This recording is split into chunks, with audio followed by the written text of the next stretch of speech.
وَإِذْ قَالَ إِبْرَاهِيمُ رَبِّ اجْعَلْ هَذَا بَلَدًا آمِنًا وَارْزُقْ أَهْلَهُ مِنَ الثَّمَرَاتِ مَنْ آمَنَ مِنْهُمْ بِاللَّهِ وَالْيَوْمِ الْآخِرِ قَالَ وَمَنْ كَفَرَ فَأُمَتِّعُهُ قَلِيلًا ثُمَّ أَضْطَرُّهُ إِلَى عَذَابِ النَّارِ وَبِئْسَ الْمَصِيرُ۔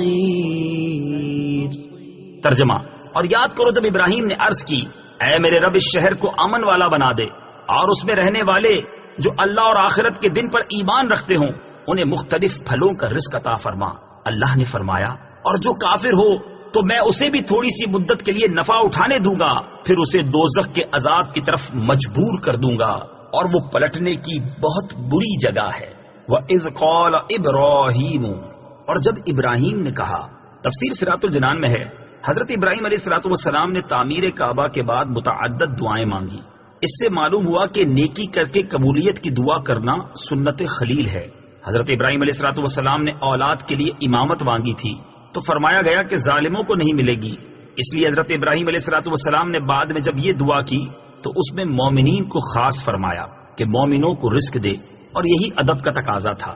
اللہ تعالیٰ نے کرم کیا، دعا قبول فرمائی اور ارشاد فرمایا کہ رزق سب کو دیا جائے گا، مومن کو بھی اور کافر کو بھی، لیکن کافر کا رزق تھوڑا ہے، یعنی صرف دنیاوی زندگی میں اسے ملے گا۔ حضرت ابراہیم علیہ السلام نے خانہ کعبہ کے لیے رزق کی فراوانی کی دعا مانگی تھی۔ اس دعا کی قبولیت ہر شخص اپنی آنکھوں سے دیکھ سکتا ہے کہ دنیا بھر کے پھل اور کھانے یہاں بکثرت ملتے ہیں۔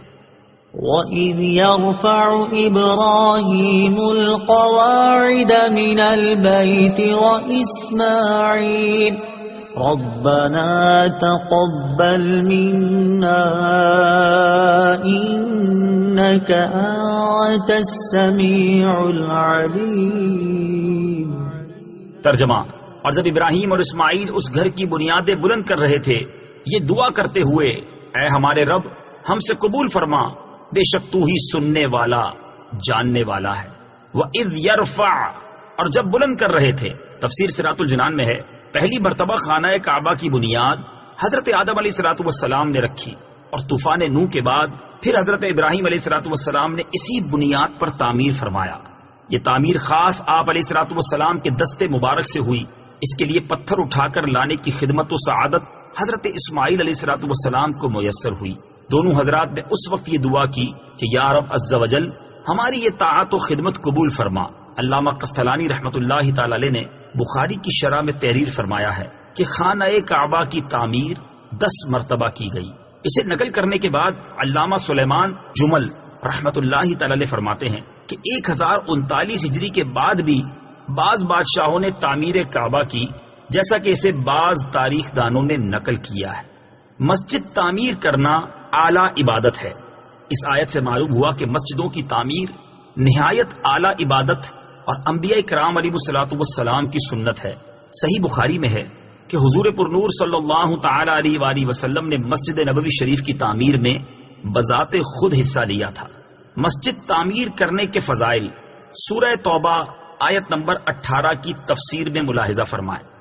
ربنا واجعلنا مسلمين لك ومن ذريتنا أمة مسلمة لك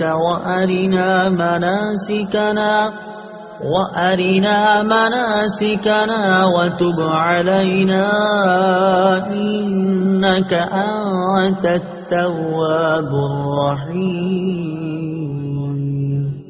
ترجمہ: اے ہمارے رب اور ہم دونوں کو اپنا فرما بردار رکھ اور ہماری اولاد میں سے ایک ایسی امت بنا جو تیری فرما بردار ہو، اور ہمیں ہماری عبادت کے طریقے دکھا دے اور ہم پر اپنی رحمت کے ساتھ رجوع فرما، بے شک تو ہی بہت توبہ قبول کرنے والا مہربان ہے۔ وَاجْعَلْنَا مُسْلِمَيْن، اور ہمیں فرما بردار رکھ۔ تفسیر صراط الجنان میں ہے، سبحان اللہ، وہ حضرات اللہ تعالیٰ کے مطیع و مخلص بندے تھے، پھر بھی یہ دعا اس لیے مانگ رہے ہیں کہ مزید اطاعت و عبادت و اخلاص اور کمال نصیب ہو۔ حضرت ابراہیم اور حضرت اسماعیل علیہ السلام معصوم ہیں، آپ کی طرف سے توبہ تواضع یعنی عاجزی ہے، اور اللہ والوں کے لیے تعلیم ہے۔ خانہ کعبہ اور اس کا قرب قبولیت کا مقام ہے، یہاں دعا اور توبہ کرنا سنت ابراہیمی ہے۔ وَأَرِنَا مَنَاسِكَنَا، اور ہمیں ہماری عبادت کے طریقے دکھا۔ معلوم ہوا کہ عبادت کے طریقے سیکھنا حضرت ابراہیم علیہ الصلوۃ والسلام کی سنت ہے۔ اس کے لیے دعا بھی کرنی چاہیے اور کوشش بھی۔ بغیر طریقہ سیکھے عبادت کرنا اکثر عبادت کو ضائع کرتا ہے۔ حضرت انس بن مالک رضی اللہ تعالی عنہ سے روایت ہے، رسول کریم صلی اللہ تعالی علیہ وآلہ وسلم نے ارشاد فرمایا، ہر مسلمان پر علم سیکھنا فرض ہے۔ فرض عبادت کا طریقہ و مسائل سیکھنا بھی اسی میں داخل ہے۔